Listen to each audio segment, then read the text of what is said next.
এই যে দেখেন স্মৃতিস্তম্ভ, এইটা দেখেন, ওই যে স্বর্গীয় জগন্নাথ পারে ঝালকাঠির সন্ত্রাসী বোমা হামলায় নিহত বরগুনা জেলার পাথরঘাটা তার নিবাসী জগন্নাথ পারে সিনিয়র সহকারী দল তাকে বোম মারিয়ে উড়িয়ে দিয়েছে। এখানে আমি সম্মান দিই না, তাকে করতেই হবে তো।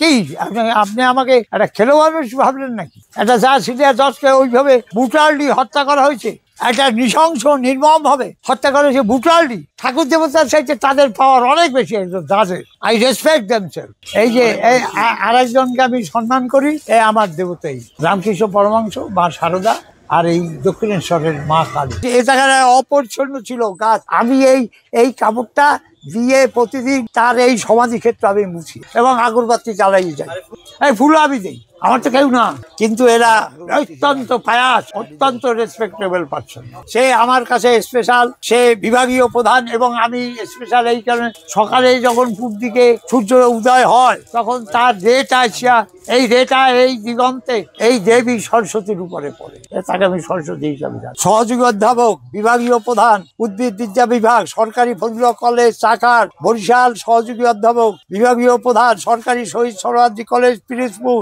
সহকারী অধ্যাপক, সরকারি ব্রজমোহন কলেজ বরিশাল, সহকারী অধ্যাপক, সরকারি সৈয়দ হাসান আলী কলেজ বরিশাল, উপাসক এই এলো Shiuli Singha. I respect that very lady. আমি প্রতিদিন তাকে ফুল দিই। সে আমার কিছু হয় না, বাট সে আমার দেবী সরস্বতী, সেই দুর্গা। 5ই আগস্ট 1971 সালে সে জন্ম, যে সালে আমি যুদ্ধ গেছি।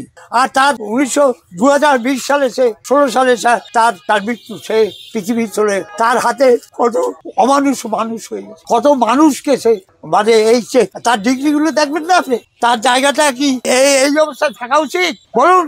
এইখানে ছিল রাজকাটা ঘর, পুরানো রাজকাটা ঘর ছিল এইখানটা, সেইখানে এক্সটেন্ড চলেছে। আপনারা সরস্বতী পূজা করেন, কালী পূজা করেন, দুর্গা পূজা করেন, অন্যান্য যে ছবি থেকে লক্ষ্মী পূজা করেন, কিসে করেন? জীবন্ত লক্ষ্মীকে না ছবি থেকে করেন? সনাতন ধর্ম অবলম্বীদের কাছে আবার প্রশ্ন, যারা ছবি থেকে আপনারা করেন না, মা বা শিল্পী একজন কুমার পালমশাই মূর্তি বানিয়েছে সেইটা থেকে পূজা করেন না, তাহলে আমি ওনাকে পূজা করতে অসুবিধার কোথায়? তাকে এই চিহ্নিত করে শিউলি সিংহ করেছে, তাকে আমি পূজা করব না? পূজা করতে ইচ্ছা করে না? আমি একটু আগেই ওখানে বলেছিলাম সর্বভূত ঈশ্বর দর্শন, আমি তার মধ্যেই পেয়েছি আমার ঈশ্বরকে। আমার ব্যাগে ফুল থাকে, কালকে সকালে এসে দেখবেন যে ফুলগুলো ফুটে আছে। আপনারা কি ভাবেন আমি জানি না, ও কোনো সমস্যা নাই, ও সব মনের ভ্রান্ত ধারণা। মঠে জোতা নিয়ে উঠবেন, মঠে এটা কোনো ব্যাপার নাই।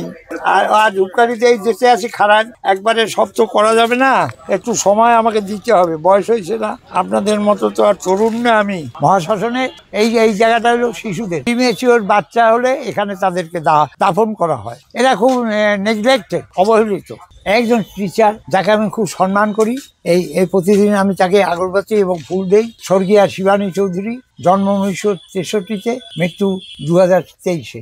অত্যন্ত বিদগ্ধ পণ্ডিত লোক ছিল বরিশালে, আর তারই আর এক দিদি প্রধান শিক্ষক মারা গেছেন। খুব আমি তাকে সম্মান করি, ফুল দেই। আর যারা হিন্দুরা মরলে পরে ওই শাখা সিঁদুর হারাই যায়, ওগুলা দেই, আগরবাতি দেয়। এই মঙ্গল পাণ্ডে, এই যে দেখেন, যে ঝালকাঠির সিনিয়র জাজ ছিল, এইটাই তো ইম্পর্টেন্ট। তার সমাধি তো এখানে, এই যে